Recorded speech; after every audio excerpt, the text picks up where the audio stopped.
Well, hello there. It's time for another This Week in Geek flagship show. This is going to be another shorter week here. Birdman had a surgery. I've had some family stuff to deal with.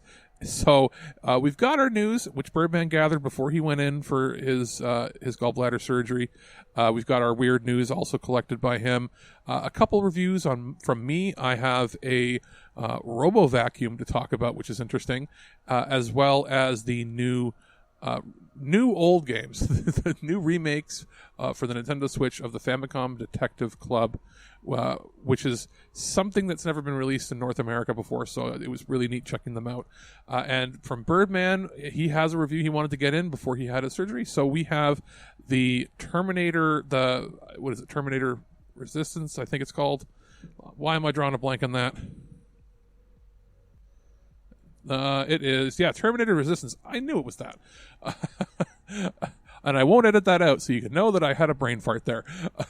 But he reviewed it a couple years ago when it came out on the PlayStation 4, and now that there's the PS5 Enhanced Edition, he wanted to make sure that he got to check that out because he's one of the biggest Terminator fans that you're ever going to meet. So we'll put that sort of in the middle of the reviews, and then we'll come back at the end.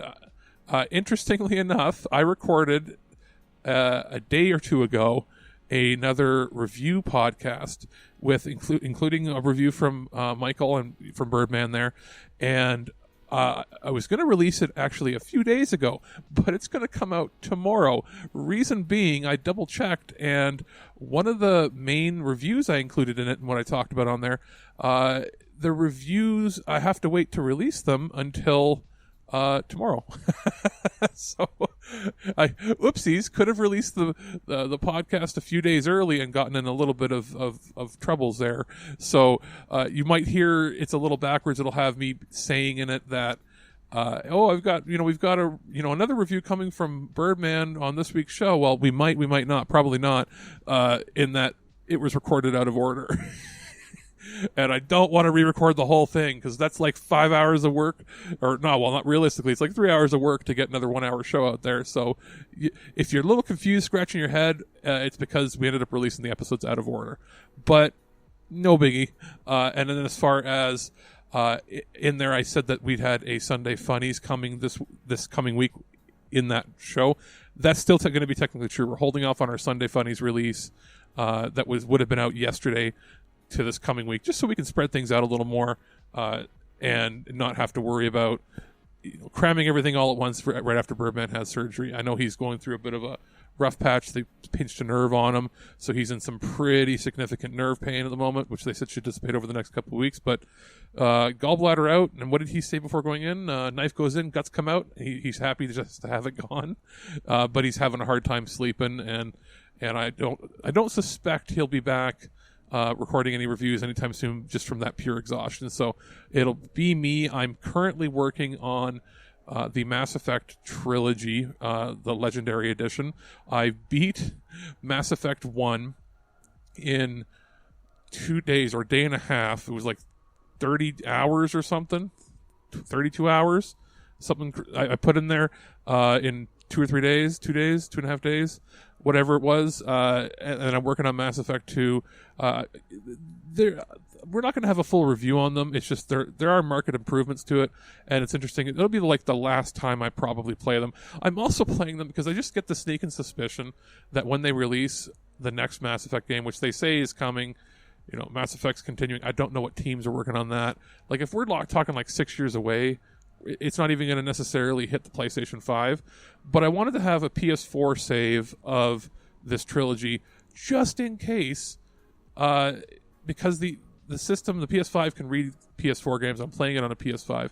That when the Dragon Age game comes out, there might be something that checks your save data. Like, it'll check, have you played Dragon Age Inquisition, and have you played the Mass Effect Legendary Edition, and you get some free stuff when you import. Because that's what happened back in the day when you played Mass Effect, I think it was 2. If you played Dragon Age Origins, you got the Blood Dragon armor. And if you played, and if of course importing previous saves from Mass Effect 1 and 2 into 3, you'd get all the bonuses therein.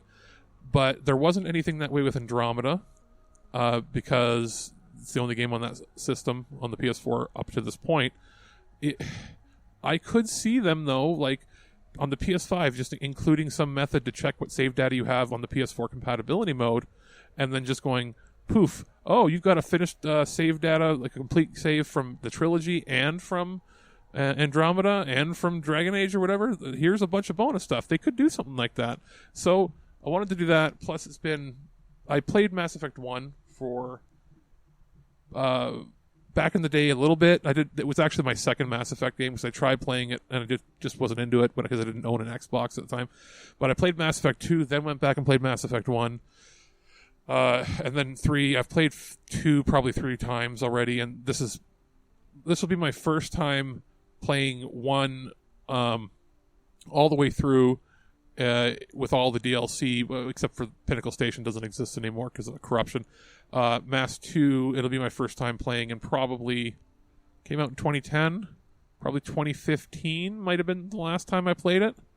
And then Mass Effect 3, I played when it came out, I beat it in a week, and I didn't like the ending because it was before they had that director's cut ending, and I believe that's the last time I played it. So I haven't played that one in nearly, what was it, 2012 when that came out? Something like that. I think it was 2012. Whatever it was, I haven't played it probably in nearly 8 years. So it'll be fun to go through that and maybe experience some parts of it that I didn't actually get to play initially. And that's pretty much been all-consuming as far as that goes. And I'm still dealing with it. Had a bit of a thing where there was a gap in, like, I've got in my basement apartment, there's the pipes that lead to the outside, and there's like sump pumps and stuff. And there's been a couple ant infestations that have come in from the outside through there. So Alex was on bug killing duty. I was like, no, I will not have you ants crawling up into my rooms.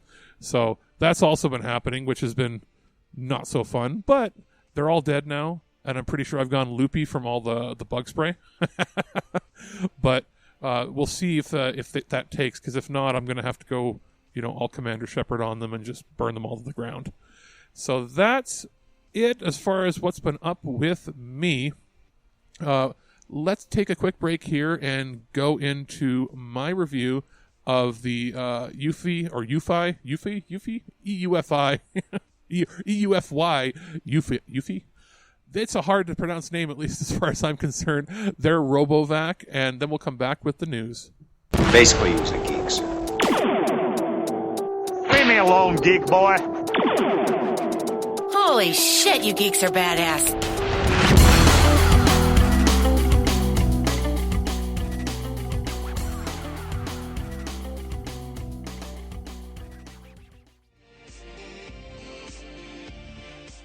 Now, we have reviewed items from Anchor and their sister brand Soundcore before. What we haven't talked about was their Eufy, their smart home appliance division, and they sent over one of their neat little RoboVacs to check out.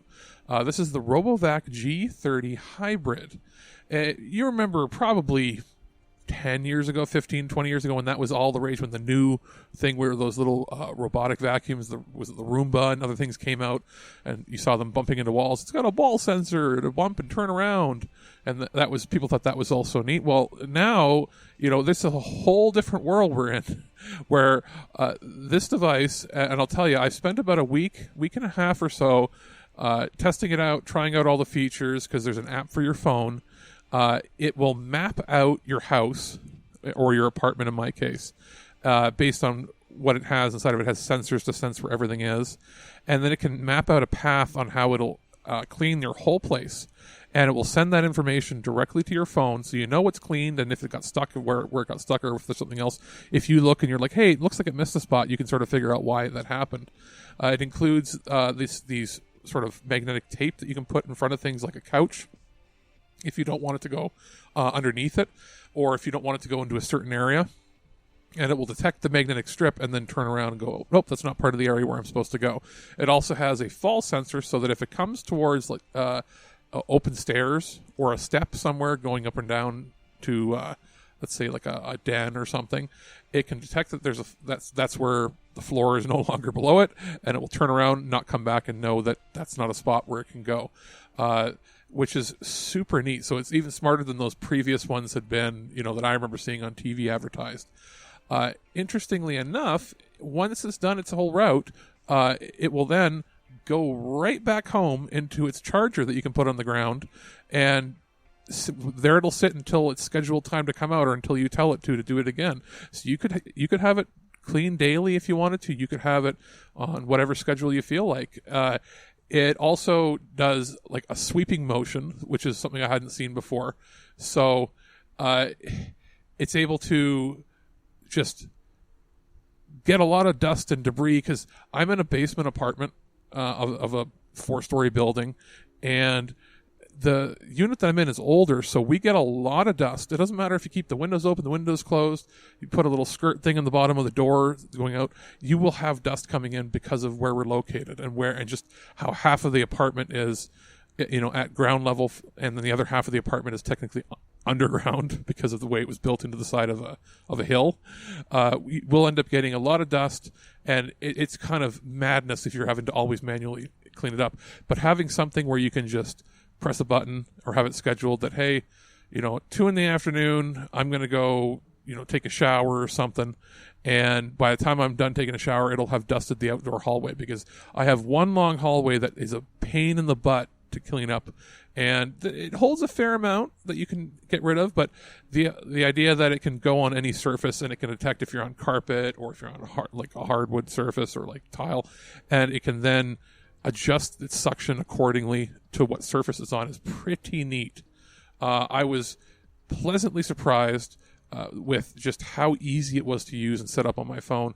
If you're looking for just that little bit extra, like this will clean most things. This isn't going to be like a steam cleaner, super heavy duty, insane industrial vacuum. But if you're looking for something that is for you wanted to clean a single floor of your place, or you've got an apartment like mine where it's mostly dusty and hardwood floor, or just flat surfaces, or in my case too, I have an old, small corded vacuum that it's kind of a pain, because I don't have a lot of wall outlets in an older building that's like 60 years old, and I don't have to run cables to everything. It just maps it. All I had to do was find a place where I could put the base station where it charges and keep that plugged in, and it can then come out whenever it needs to, and I don't have to worry about untangling cords and plugging it in. If you're looking for something like that, or especially if if you're living in like a dorm room or something like that, or a bachelor, you can probably get by. If you got really tight spaces, there's not a whole lot, you might want to go with something like a dustbuster. You probably already have it. But if you have at least like a 1-bedroom apartment, or you've got a house and you just want something a little extra to just take care of the vast majority of everything, and anything that really gets caught in a corner that you can't get at, or it can't sweep up because it has these little sweeping motion brushes on the bottom, then this is for you. And the RoboVac G30 Hybrid is sort of in the middle of their range. They have some cheaper ones, they have some more expensive ones. This seems to be the sweet spot as far as features go. I'll put a link in the description for the show so you can check it out. I was really surprised, and I think it's a really neat find. Maybe something you consider picking up for yourself. The Prime Minister of Sweden visited Washington today, and my tiny little nipples went to France. Gossip, rumors, panic in the streets. We're lucky. This Week in Geek News. All right, it's time for the news, and we've got 3 here from this past week. The first is from Gizmodo, and it says, Suicide Squad director James Gunn confirms multiple post-credit scenes. Oh, that'll be nice. Maybe they're teasing a larger world altogether. It says here, comic book movies are in the business of post-credit scenes, and according to James Gunn, his Suicide Squad film may have more than one. How do we know this? Well, the tweet gives a pretty clear indication he has something up his sleeve. And somebody posted, is there a post-credit scene? He responded with A, with question mark. Gunn is doing a complete 180 from David Ayer's 2016 Suicide Squad film, which I might have mentioned it before, but I got a bit of a story on that. I still not actually seen it. I have the 4K copy of it that I should watch, and I'll watch before this movie comes out. But my brother got to meet the entire cast. He was working a internship. Well, not internship. Yeah, it was a work term, I guess, through his university at Google in New York City. And he was like living in Manhattan, paying $6,000 a month for an apartment, which is insane for that's the size of like my bedroom and a bathroom. Insane. The fact that he said he only caught 3 roaches that when he was there, I'm like, that's Manhattan. He's like, yeah, you got to spend like a lot more money to go to somewhere where they don't have roaches. And I'm like, ugh. Anyway, when he was there, they paid for a private screening of the movie to see it early before it came out at Google headquarters paid for it for their staff there. And Will Smith and the entire cast came, and they got to meet everybody in like a meet and greet and talk to everybody, ask questions, shake hands, and take pictures, and then they watched the movie with the cast. And a few of them, including Will Smith, he said were super duper nice. In that, like, they actually seemed genuinely happy to be there, not phony, pretending to be happy just to appease people. Like, he genuinely seemed like he was enjoying himself.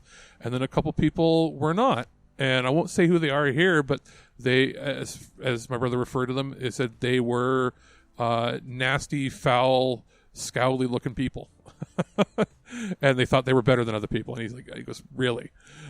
So that being said, he watched the movie and they turned around and it was Will Smith. And like, what do you guys think? And he's like, everybody's like, it's okay. So like, they knew that the movie wasn't great before it even really came out. But of course, they're trying to promote it.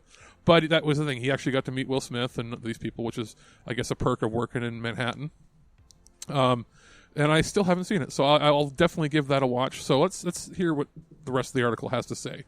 It says here, this is a quote, "I wanted to do the things that that other spectacle films haven't been able to do, which is really take my time and investigate these characters, get to know them, focus on the character aspects, focus on who they were, and deal with time in a different way than it's been dealt with in these movies," he says.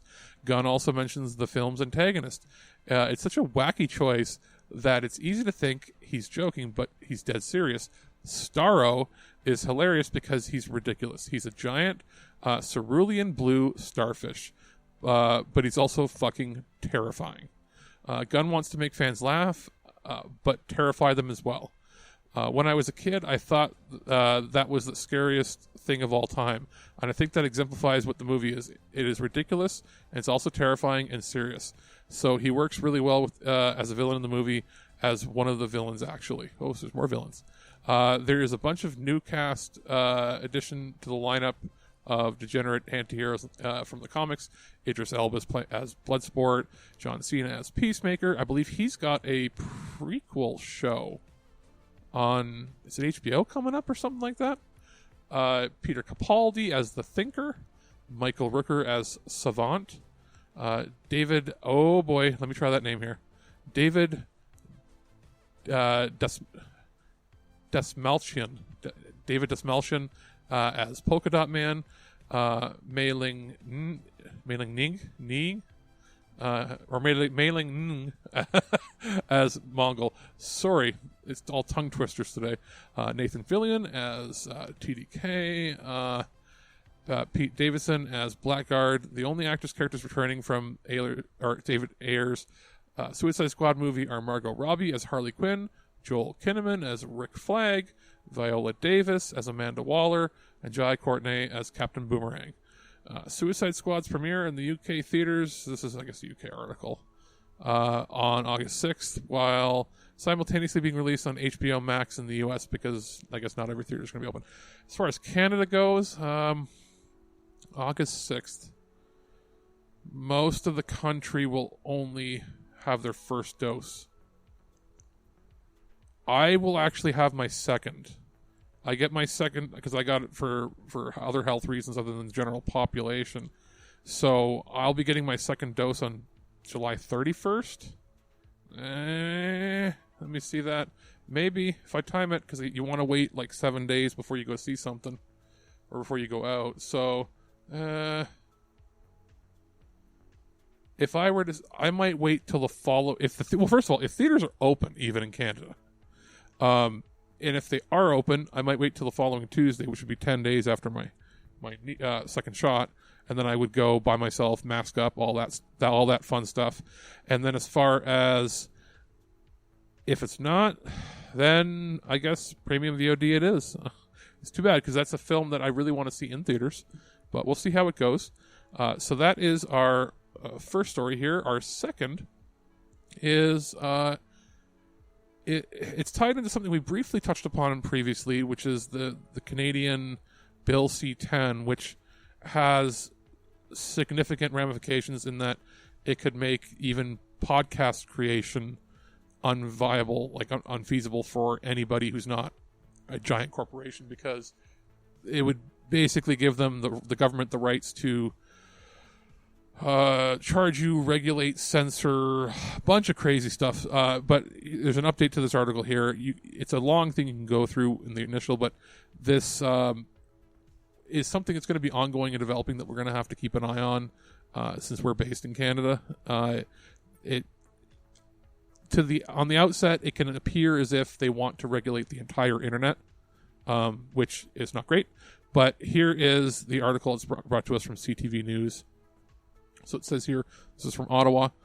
After suggesting that under Bill C-10, the Canadian Radio, Television and Telecommunications Commission, CRTC, could impose discoverability regulations on individuals who have a large enough following online, Heritage Minister Stephen Guilbeault has backtracked, saying that's not the case.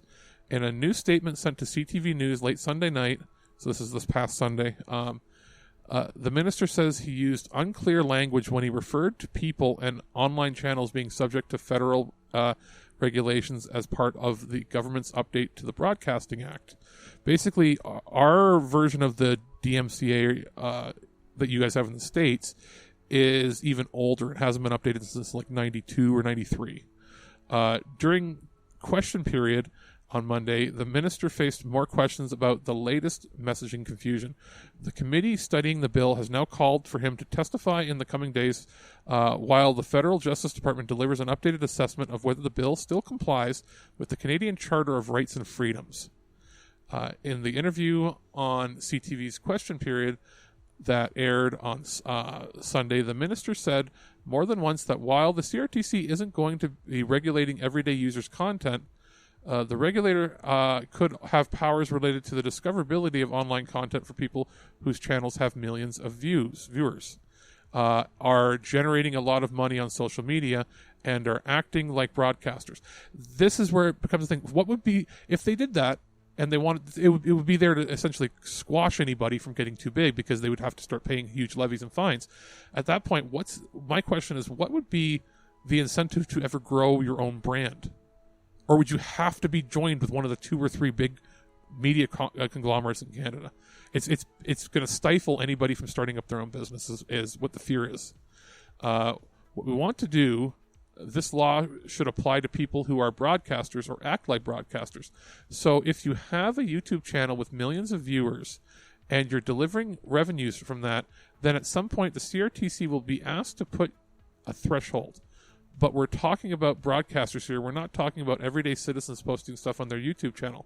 See, he's still not getting that it's about, well, what if that becomes your viable way of making money, and then you come in and say, out of nowhere now, you have to give us 40% of your income, when you were already paying taxes as a, let's say you made money on revenue sharing on there. If you're doing the right thing and you make over a certain amount of money, you're supposed to be already paying taxes as an independent contractor or independent business anyway. But what they're trying to say is, if you get over a certain amount, they could potentially censor what you have, or they can control what you create. There is a bunch of that in the back channel. In the new statement, the minister says he should have been more precise in the words he used. An individual, a person who uses social media, will never be considered as broadcasters and will not be subject to obligations or regulations within the Broadcasting Act. in his latest statement seeking to clarify the scope and the intention of Bill C-10, Guilbeault said that when social media platforms produce content for Canadians to watch or listen to for broadcast, the platforms will be regulated. If a social media platform contracts an individual to produce content for broadcast, it will still be the social media platform that faces regulation. What they're not getting, again, is it's one thing if this business is operating in Canada and it's only to be seen or primarily serving the Canadian market. They're trying to regulate the world. What they're trying to say is if let's say YouTube decides to create a program, not just like, let's say, they had YouTube originals. Let's say YouTube wants to make another TV show like they did with Cobra Kai. What they're not doing, let's say they did. They're trying to say that they would be able to, in this bill, for it to be shown in Canada, they would be strong-arming YouTube into forcing a certain amount of Canadian content and a certain amount of staff on the production to be Canadian for it to even be allowed to be seen in our country. That's what, like, China does. So, it only works if the business is primarily located terrestrially within your country, not if it's a worldwide business that couldn't give two craps about 38 million Canadians when they're marketing to 5 billion other people. Specifically, the regulations in question would have implications for the content algorithms which suggest for users what to watch and listen next on social media or streaming platforms such as Instagram, TikTok, or Spotify. Occasionally, these suggestions would include Canadian music or Canadian television or film. It does not mean the CRTC would dictate, limit, or prohibit the feed of what you can post, watch, or listen to on social media. The problem is the wording of the bill leaves it open to interpretation to be able to do those exact things. So they can say all they want here, this is the thing, but if the wording in the bill isn't correct, it could screw everybody over. As the internet is infinite, discoverability won't limit content you see to feed, just add more. That said, this still would have implications for what everyday users see online. CTVnews.ca sought further clarity from the Minister's office about whether, in any circumstance, an account or channel on a social media platform will be subjected to regulations in the way the Minister described more than once in the CTV's question period interview.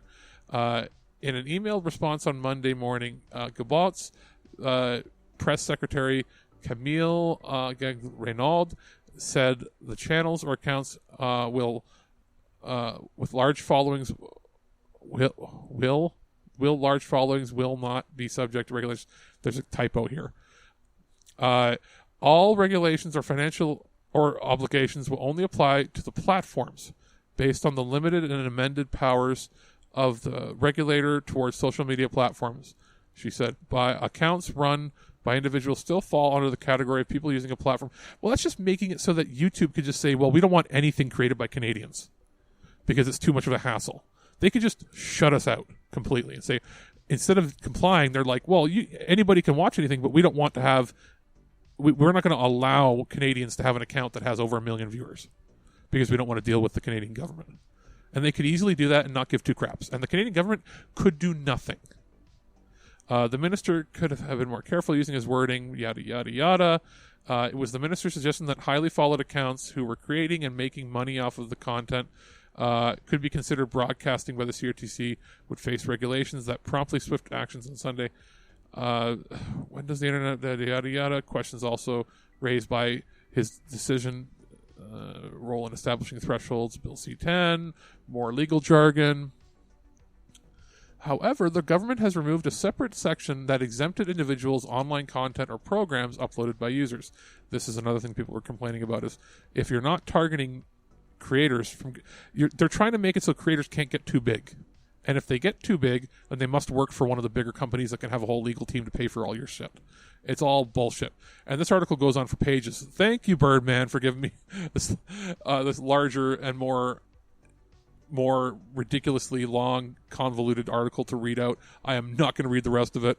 But too long didn't read is they're trying to backpedal on what they said about the regulations that they want to impose while not actually changing the article itself and not changing the bill.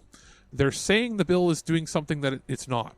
And that's the problem. And sounds like it's going to be taken into consideration. There's going to be tribunals and stuff as to whether or not it really is infringing. I have a feeling they're going to have to cut around it, and they're going to have to alter a few things.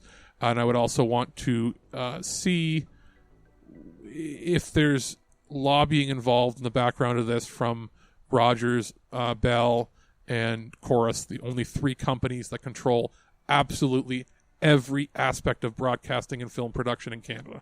So they control everything, the 3 companies. So there's something tells me that they're the ones that had some things changed in there to make it easier to squash people, because then they can come in and say, oh, your channel's gotten so big. Well, if you come under our banner, you'll be under us and we'll pay all those fees, but we're going to take 70% of what you make. And it's going to be like, they're going to try to basically create the old Hollywood system of like indentured servitude when it comes to your contracts. I can totally see that happening. They're going to squash any innovation and any, like a Canadian at that point would just rather move to the States, make the content down there rather than make it up in Canada. Because if you make it up in Canada, you're going to be regulated, which is all BS. And then that brings up the question too, well, how about, wouldn't you want to just have like an American friend who technically owns the channel, but you just make all the content up here? And then they release it as an American channel, but you're a Canadian making all the money. It's so dumb. They just don't understand how things work. They're so out of touch. So that's it for that news story. We'll probably be reading updates as it comes along for it. And the final one here is a little quicker. And this article is from Eurogamer. And it is Stargate Timekeepers is coming, which is a RTS coming to the PC. There was a teaser trailer released. So it's a real-time strategy game for the PC. Development is being created by Creative Forge Games, the Polish studio behind Phantom Doctrine and Hard West. It's published by Slytherin. I don't know if it's going to be published by the same people worldwide, but I'm assuming so. There's a teaser trailer for it. Now, the teaser trailer just basically has the music and it has the spinning Stargate, but what's interesting is that it says here, from what all we know so far, is that the game departs from the end of Season 7 of SG-1's main plot with an original story starting during the Battle of Antarctica, where Commander Ava McCain and her team are tasked with supporting SG-1 against Anubis' fleet, which could be interesting, and it's smart. They're setting it before the splinter of the show to make Atlantis, and a lot of things changed. So it's still a ground-based and not so much with spacefaring stuff. Smart move. It'll be interesting. I'm hyped because, as you know, on this website and podcast, we're going to be doing a playthrough, live play, was actual play podcast of the new Stargate tabletop game once Birdman is better and we have the final book and we can get everybody on board. Don't know how long it'll be, but we have music created for it and a bunch of other stuff. So at the very least, we'll get one full campaign out of it, a 4 to 8 hour campaign, something like that. And then we'll see from there, because I know Birdman wanted to do a lot more, but his health hasn't been so great lately, and we're not going to push him for that. So it's just a matter of playing when we get it, and before the actual game comes out, we will do another teaser episode. We did a preview previously, but we'll do a teaser where we have the music play and everything, just to give you an idea. And it seems like Stargate's coming along, because we also had news last week about some of the cast members from the previous shows are in talks to be in the new, tentatively, fingers crossed, in the works, continuation of the Stargate franchise with a new TV series, or it could be a streaming series. It's seeming more and more likely that it's going to be a streaming show, which will be interesting too. So that's it for the news this week. We're going to take a break, and we'll get in with Birdman's review, and then we'll come back with the weird news. This is a fair request, and I promise I will not judge any person only as a teenager, and that this is no more right than saying all teenagers are drunken dope addicts or glue sniffers.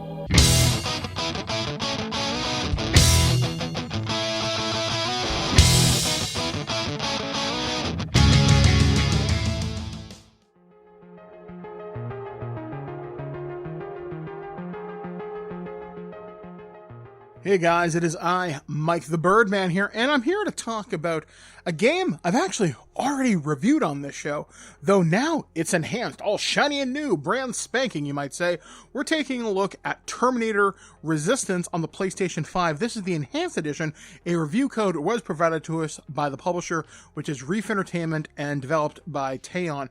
So, this is the same game that came out back in 2019, which is Terminator by the way of Fallout 4 would be a really good way to describe this game. It's a competent third-person shooter, but it's not quick as, say, Call of Duty or Battlefield. Like, you're not going to be quick-scoping bad guys, although once you kind of get used to the way the game moves, you can do that, which when you play one of the new modes in this game, which is known as Infiltrator mode, quick-scoping guys with a plasma rifle is surprisingly fun.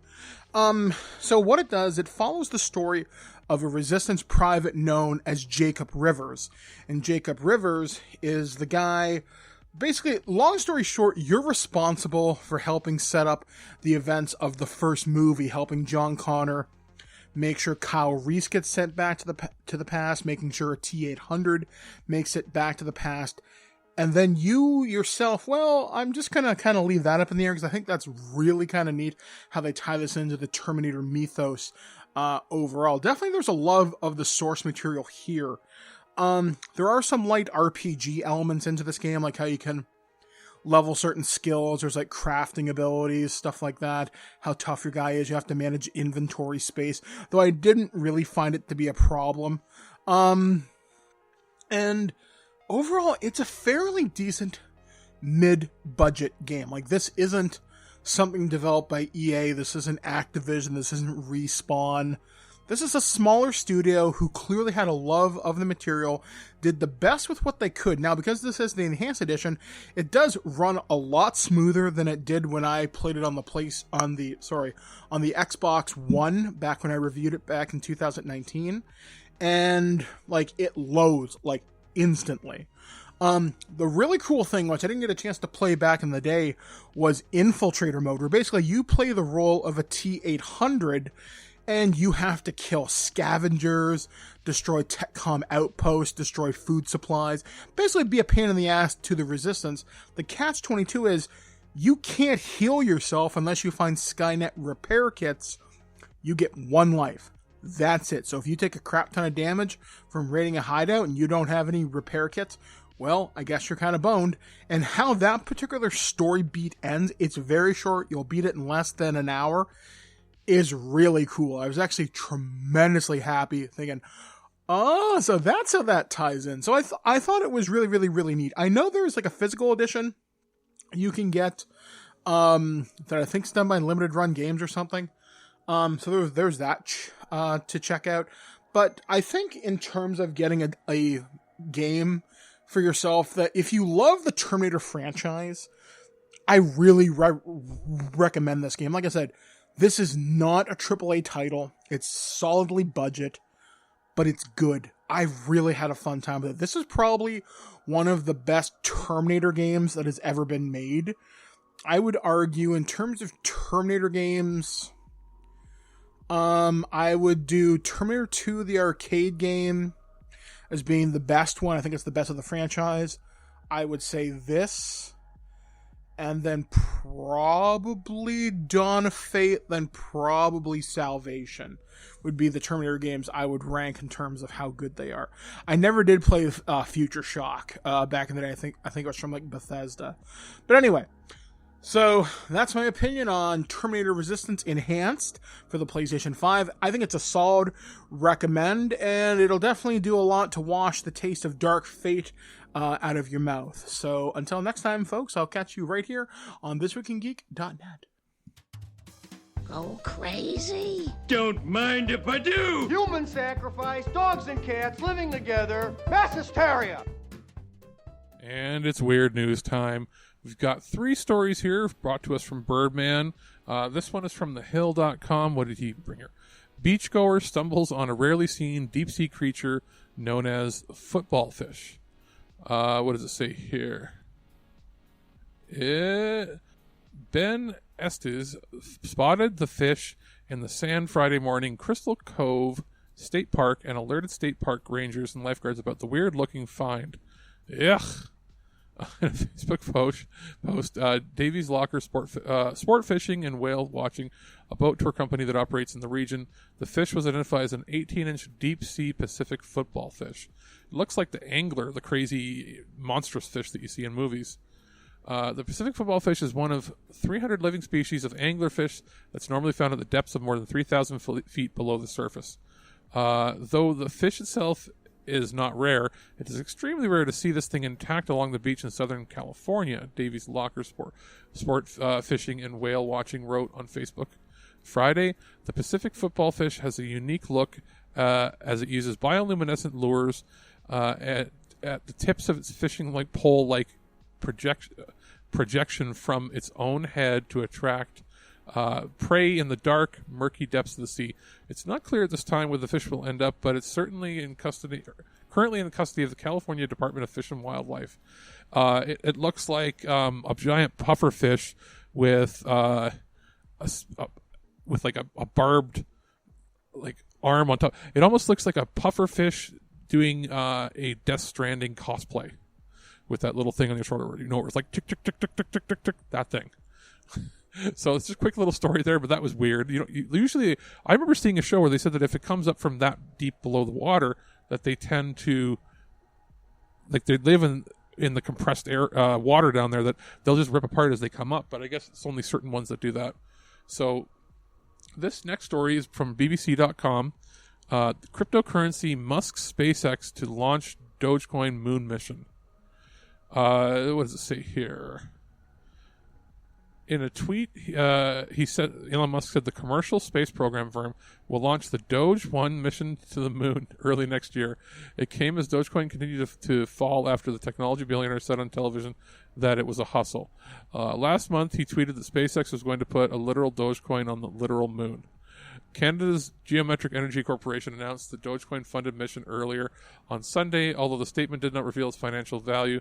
The mission will demonstrate the application of cryptocurrency beyond Earth's orbit and set the foundation for interplanetary commerce. SpaceX Vice President of Commercial Sales, Tom Chenero, was quoted as saying in the statement. Elon Musk's tweet was, SpaceX launching satellite Doge 1 to the moon next year. This was bullet pointed. Mission paid for in Doge. The next one, first crypto in space, first meme in space, to the moon. Mr. Musk's tweets in recent months have helped to turn the once obscure digital currency, which was started as a social media joke, into the world's fourth biggest cryptocurrency. It has soared by more than 800% over the last month, with its total market value rising above $70 billion, according to cryptocurrency data tracker CoinGecko.com. However, Dogecoin lost more than a third of its price on Sunday after Mr. Musk called it a hustle while he was hosting the Saturday Night Live comedy sketch show. In February, electric car maker Tesla, where Mr. Musk is chief executive, said it bought $1.5 billion worth of Dogecoin and was planning to accept the cryptocurrency as payment for its vehicles. The announcement was seen as another major step towards the mainstream acceptance of Bitcoin and helped boost the price of the cryptocurrency to a fresh record high of nearly $62,000 per coin. Last month, Tesla announced that the profits for the first 3 months of the year were $438 million, up from $60 million last year, bolstered by sales of Bitcoin environmental credits. Mr. Musk also revealed on Saturday Night Live that he has Asperger's syndrome. I don't know how that's relevant, really, but that's in the article here. People with Asperger's interpret the environment around them differently to other people. It is thought to be the first time Mr. Musk has spoken about his condition. Yeah, sure, I guess it's probably not so important to you or I, but it might be important to somebody in investments and futures and all that if they're determining whether they should heed what he says right away with how the market volatility is. So I can understand maybe why they would put that there. The same reason that if it was announced that if a big company is making all these big announcements and then it came out that the person secretly was really depressed and taking antidepressants and on some pretty heavy psych drugs, that it might affect their company too. So it's the same sort of idea, I guess, is where they're going with that. And our final story here is from CTV News, Toronto. It says here, I want it to be disgustingly Canadian. New video game will let you roam Toronto as a raccoon. Yes. So, or Toronto, as anybody who's from Ontario would actually say it. Do you feel like you've binged every series worth streaming? Has the latest lockdown exhausted all your indoor entertainment options? A video game which is currently being developed will let you skirt provincial stay-at-home orders while wandering the streets as a raccoon.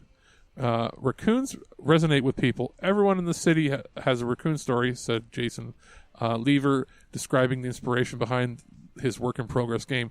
The 43-year-old Scarborough resident, my old neck of the woods, is a filmmaker by trade, best known for his award-winning web series Out with Dad. When movie sets shut down the first wave of the pandemic, Lever decided to dabble with coding. He's been honing his debut video game with a working title of Trash Panda since February. You are going to walk around a neighborhood that I'm modeling after typical Toronto neighborhoods, Lever told CTV News Toronto. It's garbage night, the raccoon's favorite night of the week, and you're going to try and knock over as many garbage cans as you can. Sometimes you'll find food in there, so you'll get a chance to eat something, and that is the extent of the game thus far. You're making a mess and hopefully finding some goodies to eat. While the game is where the game is currently in its beta testing stages, a pending release date, the Lever says he's already gotten worldwide feedback following gameplay progress posts on social media accounts. A lot of people have been shut up and take my money. I'd like to add some garbage trucks with retractable claws. I want it to be disgustingly Canadian. So maybe the hero raccoon will have a tux. I've actually been working on a little AI raccoon so that it could be sort of like your nemesis. Maybe you want to race against another raccoon who is knocking over garbage bins.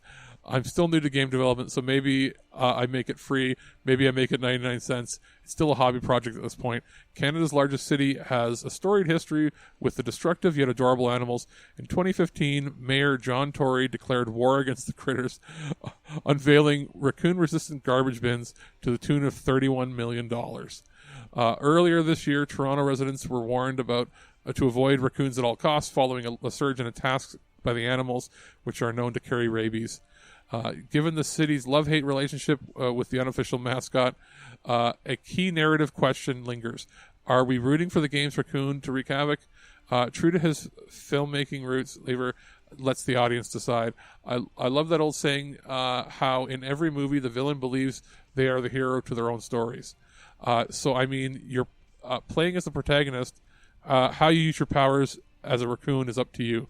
And there's a couple images, and it's got a very Untitled Goose Game vibe to it. So it's Untitled Raccoon Game, maybe. So that's pretty neat. And that's going to do it for the weird news. We're going to take a break, come back with my review of the new Nintendo Famicom Detective Club games, and then we'll come back with just the to close out the show and sort of say what's coming up next. Do you have any hobbies? I collect spores, molds, and fungus. Hold that thought. It's crapper time.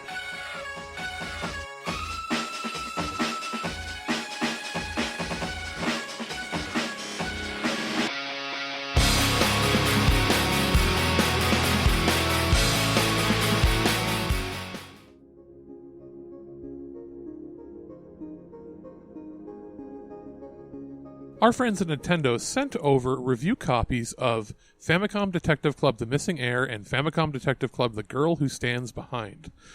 These are titles that were originally released only in Japan at sort of the beginning of the visual novel detective adventure genre. This is well before the world, was taken by storm by like the Phoenix Wright series. We're talking in some cases 10, 15 years before any of those titles were, even thought of.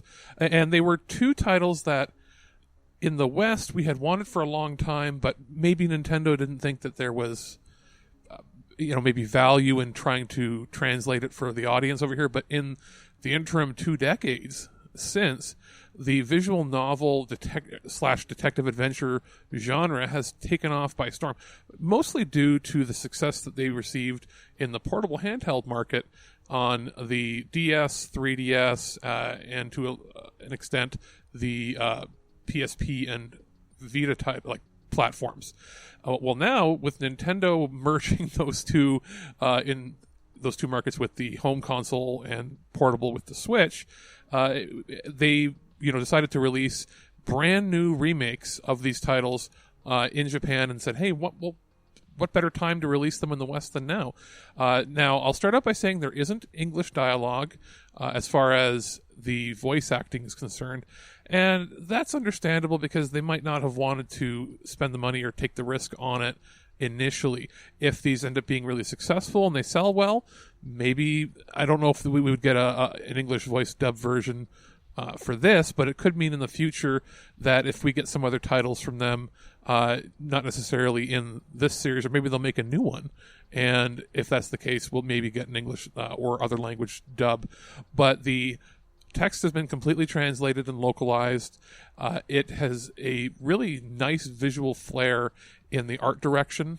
Without going into the plot too much, you start the first game, and that is the Missing Heir, with amnesia at the bottom of the cliff. It looks like you took a tumble or were tossed or something. You're sort of going to uncover that, and you don't really remember why you were there, but you end up finding out that you work for a detective agency, and you're going to uncover a mystery as it unfurls.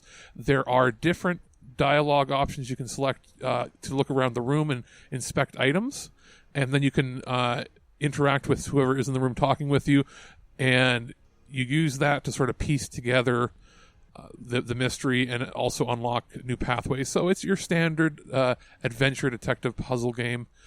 Just that being that it's different, that it was developed in-house by Nintendo and published by Nintendo. Very well done. The art is beautiful. The music is minimalistic but entertaining. And it's a nice breezy go at playing. As far as saving, now, there isn't an option when you look at the menu, and I found this kind of odd, to save, but there's an option that just says quit the game. And when you click quit the game, it then says saving your game and moving out. So it would have been nice if it explained that initially.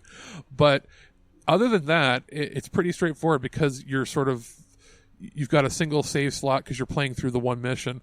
But it seems to be that there's a fair amount of content considering it's an early text/visual novel game. Now, the second game, The Girl Who Stands Behind, is actually a prequel.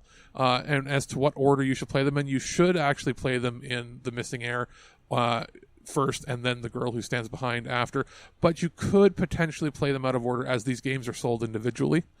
But I think you're probably going to like just the visual style of it. It's funny how it has a very Nintendo look while still not being, with any of their established characters.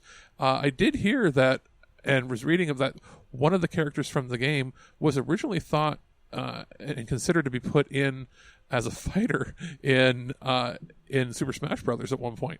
That would have been really confusing to pretty much anybody outside of Japan. But other than that, there's not much more I can say on these, except that they're reasonably priced. I got a good weekend play of a couple days of hunkering down and playing each one. You're looking at several hours, a couple dozen to complete, depending on the pace and if you want to take breaks and come back to it and whatnot. But they're worth checking out. And hey, it's not too often we get a localized version of Nintendo games that we never had here before. Those magnificent bastards! Color me kooky, but something very odd is going on around here. You're not allowed to talk anymore.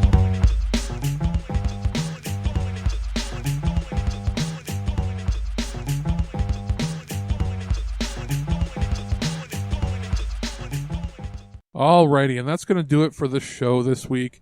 What do we have coming up? Well, as I mentioned earlier in the show, tomorrow, which either tomorrow or Wednesday, we're going to double check that, but you'll have another review podcast where I have a few items coming in there that we couldn't talk about until now. We will also have, I believe, is this an Earth versus Soup week? I believe it is, if I check it out right now. Schedule. This is... Yes. So Wednesday we'll have Earth vs. Soup, Episode 7, The Devil Girl from Mars. And then this following Sunday, we will have our new Sunday Funnies, which was on forgotten 90s or pre-2000s superhero comic book inspired, but not necessarily connected, inspired TV shows, which was sort of a fun little thing to talk about. We're going to revisit that again and talk about it more in the future with some other, because there's so many that came out in that like 1980 to 2000 era of television, like the expansion of cable and everything. So that's going to do it for the show. I'm going to get out of here so we can edit it and get it ready to post, and then I'll be jumping into Mass Effect. Send all your love to Birdman. He's recovering now. He's got that bad pinched nerve. As far as his surgery went, the surgery was a success to get his gallbladder out, but they pinched a nerve when they were in there, so he's going to have some pretty significant lingering pain for a couple weeks till that's supposed to subside, because I know what it's like when I tweak my back, but when you actually pinch a nerve, oof. So he's going to be out of commission a little longer. I'll be sure to keep making sure that he gets updates from him, either from himself or from his wife Blair, so that everybody knows what's going on, because that can't be fun. You go in for the surgery, you come out in more pain than when you went in, but it is supposed to just be temporary, so we'll see where it goes from there. And that's going to do it for the show this week. Talk to everybody later. At no point in your rambling, incoherent response were you even close to anything that could be considered a rational thought. Thanks for listening to this episode of This Week in Geek. Hungry for more? Check out our website at thisweekingeek.net. You can subscribe to the podcast, browse our Twitter and Instagram, and leave your thoughts on today's topics. If you'd like to give us some feedback, send us an email at feedback@thisweekingeek.net. Tune in next time, and remember, Lower your shields and surrender your listenership. We would be honored if you would join us. Thank you for your cooperation. Good night.